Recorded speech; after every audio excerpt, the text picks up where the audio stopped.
చిలకలూరిపేట నియోజకవర్గంలో మాజీ మంత్రి పత్తిపాటి పుల్లారావు ఎన్నికల ప్రచారాన్ని నిర్వహించారు. కాగా జగన్మోహన్ రెడ్డి ప్రభుత్వాన్ని ఇంటికి పంపించడానికి ప్రజలంతా ఎప్పుడెప్పుడా అని ఎదురు చూస్తున్నారని పేర్కొన్నారు. అయితే చిలకలూరిపేటలో గెలిచిన ఎమ్మెల్యే గుంటూరుకి పారిపోయిందని ఎద్దేవా చేశారు. ఎప్పుడైతే జగన్మోహన్ రెడ్డి సీట్లు మార్పు చేశారో అప్పుడే ఓటమి అంగీకరించారని పేర్కొన్నారు. రాష్ట్ర సీఎస్ని, డీజీపీని, కేంద్ర ఎన్నికల సంఘం అధికారులను మార్చాలని అంటున్న పత్తిపాటి పుల్లారావుతో మా గుంటూరు ప్రతినిధి రమేష్ ఫేస్ టు ఫేస్.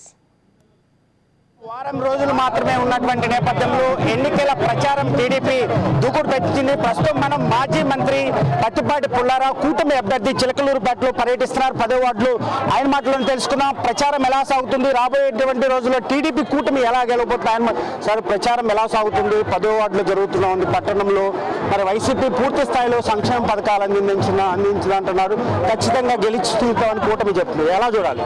కూటమి అభ్యర్థుల్ని రాష్ట్ర వ్యాప్తంగా ప్రజలు ఒక నిర్ణయానికి వచ్చేశారు. జగన్మోహన్ రెడ్డి ప్రభుత్వం మాకొద్దు, మోసపు పాలన, పథకాల పేరుతోటి పేదవాళ్ళను మోసం చేసినటువంటి పాలన, ఈ పాలన మాకొద్దు, ఈ ప్రభుత్వం మాకొద్దు, ఈ జగన్మోహన్ రెడ్డి మాకొద్దు అనేటువంటి పరిస్థితి ఈ రోజు రాష్ట్రంలో ఉంది. 6 నెలల ముందే ప్రజలు ఒక నిర్ణయానికి వచ్చేశారు. మే 13 ఆతృతతో ఎదురు చూస్తూ ఉన్నారు.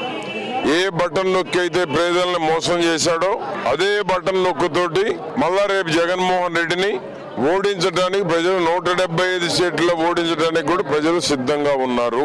ఉపతండాలుగా వస్తా ఉన్నారు కూటమి అభ్యర్థి ప్రచారానికంటే.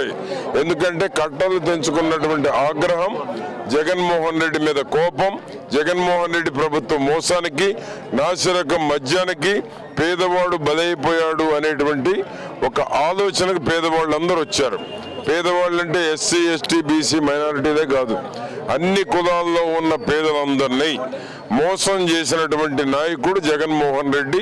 ఆ మోసం చేసినటువంటి జగన్మోహన్ రెడ్డికి ఆ బటన్ నొక్కుడుతోటే ఇంటికి పంపించాలని ప్రజలు సిద్ధంగా ఉన్నారు. జగన్మోహన్ రెడ్డి సంచలన తీర్పు చేశాడన్నాడు. స్థానచలనం చేసినటువంటి దాదాపు 60 మంది చేశానన్నారు. ఈ నియోజకవర్గం కూడా అది వర్తించింది.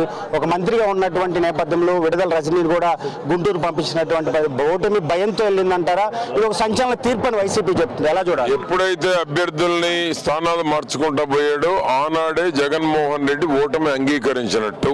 ఎందుకంటే ఒక మంత్రిగా ఉన్నటువంటి స్థానంలోనే గెలవలేని పరిస్థితి చిలకలూరుపేట వచ్చింది అంటే రాష్ట్ర వ్యాప్తంగా ఎంతమందిని అయితే మార్చాడో ఆనాడే జగన్ ఓటమి ఒప్పుకున్నట్టు లెక్క.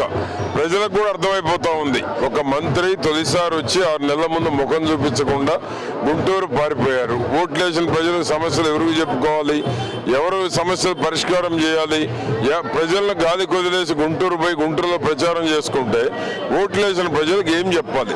60 స్థానాల్లో ఇదే పరిస్థితి ఉంది. ఆ 60 స్థానాల్లో డిపాజిట్లు కూడా వచ్చేటువంటి పరిస్థితి లేదు. కనుక ఈరోజు జగన్మోహన్ రెడ్డి మోసాలు అర్థమైపోయినాయి. పేదవాడు నాసిరకం మద్యంతో కుటుంబాలు ఈరోజు కుటుంబ యజమాని చనిపోతే ఆ కుటుంబం అనాథైపోతా ఉంది.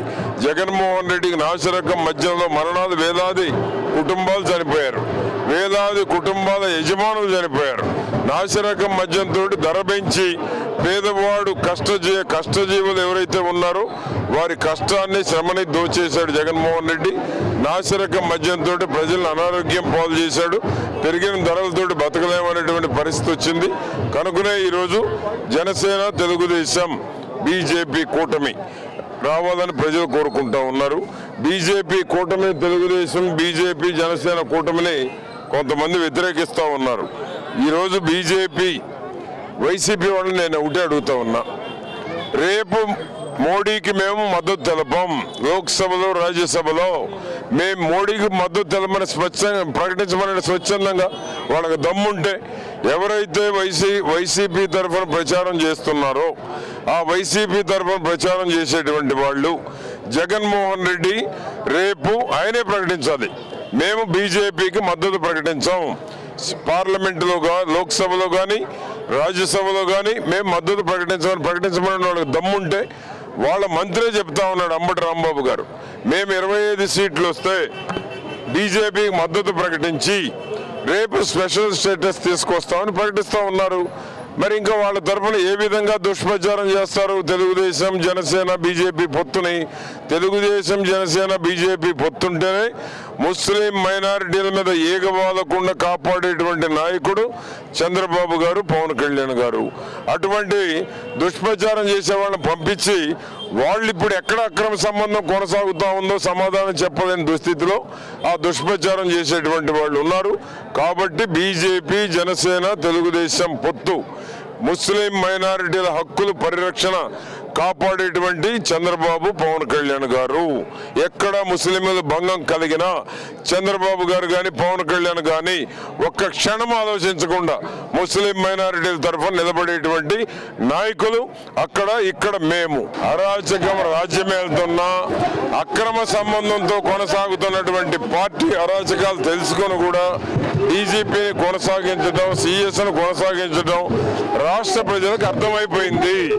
ఆ అర్థమైపోయింది కాబట్టే ఈరోజు ప్రజలు చాలా ఎడ్యుకేట్ అయ్యారు. ఇప్పుడైనా ఈ రాష్ట్రంలో పోలింగ్ సజావుగా నిష్పక్షపాతంగా జరగాలి అంటే డీజీపీని సిఎస్ని మార్చి కేంద్ర ప్రభుత్వం నిష్పక్షపాత ఎన్నికలు జరపాలని మేము డిమాండ్ చేస్తూ ఉన్నాం. రాష్ట్ర వ్యాప్తంగా కూడా టీడీపీ గెలవబోతుంది. ఏదైతే మరి స్థానం చలనం చేసినటువంటి జగన్మోహన్ రెడ్డి అప్పుడే ఓటమి అంగీకరించాడు. ఏదైతే మరి స్థానికంగా ఉన్నటువంటి మంత్రి నియోజకవర్గాన్ని పారిపోయి కూడా మరి గుంటూరులో ఉందంటూ కూడా ఆయన తీవ్ర వ్యాఖ్యలు చేసినటువంటి పరిస్థితి. ఏది ఏమైనా చిలకలూరుపేట నియోజకవర్గమే కాకుండా పల్నాడు ప్రాంతంలో అటు రాష్ట్రంలో టీడీపీ కూటమి వస్తుందని కూడా ఒక ధీమా వ్యక్తం చేసినటువంటి పరిస్థితి కనపడుతుంది. కెమెరామెన్ సిద్ధుతో రమేష్, చిలకలూరుపేట నుండి.